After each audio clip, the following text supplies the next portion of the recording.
감사는 우리의 인생 속에서 선택해서 거르는 것이 아니요 범사에 매 삶의 모든 상황 속에서 함께해야만 합니다. 뇌성마비 장애인 송명희 시인은 산소 호흡기를 달지 않고도 숨쉰다는 게 참으로 감사한 일이라는 고백을 했는데, 산소 호흡기를 끼고 살아본 사람들은 압니다. 그들에게 있어서 평범히 숨쉬고 살아간다는 게 얼마나 행복한 시간이라는 것을 아는 것입니다. 또한 수년을 지하에서 살던 사람이 이제는 그 창문 사이로 햇빛이 비치고 바람이 불어오는 곳으로 이사를 할 때면 얼마나 감사해야 하는지 모릅니다. 여러분, 감사는 늘 가까이 있습니다. 감사는 발견한 자의 것입니다. 감사는 감사를 볼 줄 아는 자의 것이며, 더 나아가 그 감사를 캐내기까지 한다면 이는 더 큰 감사를 아는 이들입니다. 행복하니 행복할 때도 많겠죠. 그런데 감사하며 살아가니까 참 행복이 오는 날도 많습니다. 그리고 늘 감사하려는 마음으로 사는 것도 얼마나 위대한 일인지 모릅니다. 숙제도 숙제하고자 하는 마음이 있는 사람이 결국 숙제합니다. 그렇듯이 감사도 감사하고자 하는 마음이 있는 사람이 결국 감사함으로 나아가는 것입니다. 여러분, 세상엔 불평과 분노와 비웃음과 빈정상함의 알람을 의무적으로 켜놓고 시간마다 울려대는 사람들이 생각보다 많이 존재합니다.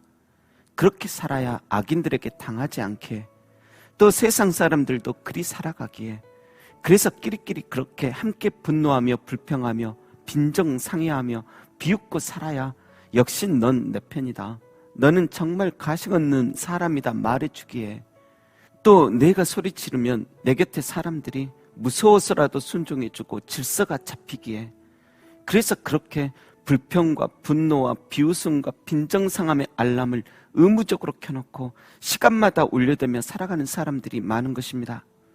그런데 문제는 언제부턴가 몸에 각인이 되어버린다는 것입니다.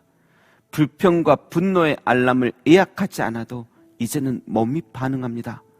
자신도 모르게 개들이 자신의 영역을 지키기 위해 으르렁대듯 모든 상황 속에서 자신의 구역 지키기 위해 으르렁대며 살아가는 인생됩니다.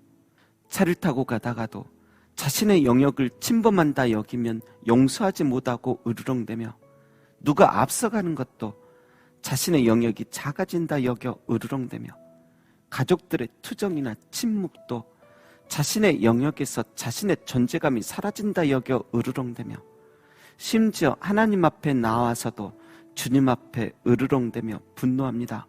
그리고 그것을 너무 당연하게 여기고 살아갑니다. 하지만 여러분, 감사는 내가 알게 모르게 쳐버린 나만의 영역을 무너뜨리고 주님께서 주신 영역을 인정할 때에야 비로소 감사할 수 있습니다.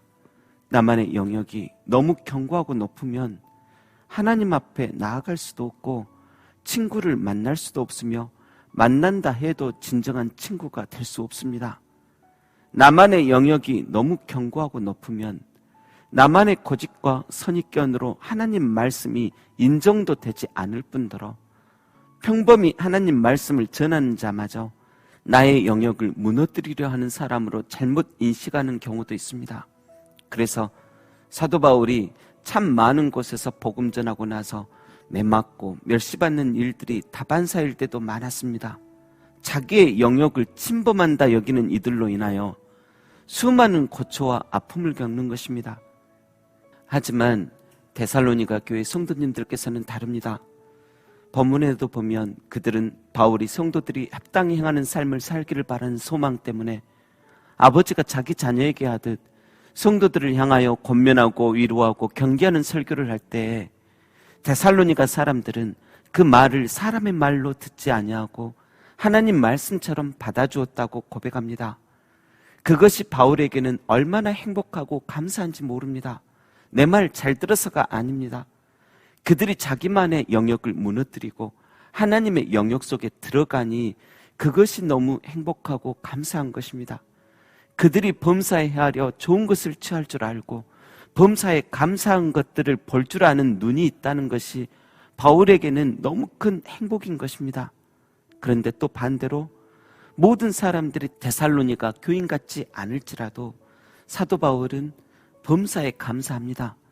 그래서 복음 전하다 잡혀 매질당하고 지하 감옥에 갇힐 때에도 찬양합니다. 왜입니까? 이미 데뷔하였고 이미 그 속에서 감사하려고 마음먹었기 때문입니다. 물론 육체는 고통과 두려움을 느끼는 감각기관이 있기에 힘들고 지친 것들이 당연히 존재하겠죠. 하지만 이미 그런 상황 다가온다 하여도 감사할 것이라고 다짐하고 또 다짐하였기에 고통 중에도 끝내 이겨내고 감사로 결국 바꾸어내는 것입니다. 여러분, 우리 모두도 비록 힘든 세상 살지만 그 속에서도 감사할 것을 발견하는 눈과 하나님 말씀을 들을 줄 아는 귀가 열리길 소망합니다. 그리고 고통 중에도 우리 슬픔 중에 오시어 손을 내미시는 주님의 손을 붙잡고 다시 일어서 할렐루야 외치며 감사함으로 결국 나아가는 모두가 되시기를 주님의 이름으로 축원합니다. 기도하겠습니다. 하나님, 감사할 것도 찾지 못하는 눈먼 자가 되지 않게 하옵소서. 원망하고 불평하고 분노하고 시기하기보다 감사드리며 축복하는 자 되게 하옵소서. 내 몸이 분노와 원망이 각인되어 그렇게 살고 싶지 않아도 표출돼 버리는 인생 되지 않도록 도우시며 오히려 고통과 고난 속에 있어도 내 영혼은 감사로 각인이 되어 어느새 나도 모르게 감사와 노래가 표출되는 그런 인생 되게 하여 주옵소서. 감사의 주 예수님의 이름으로 기도합니다. 아멘.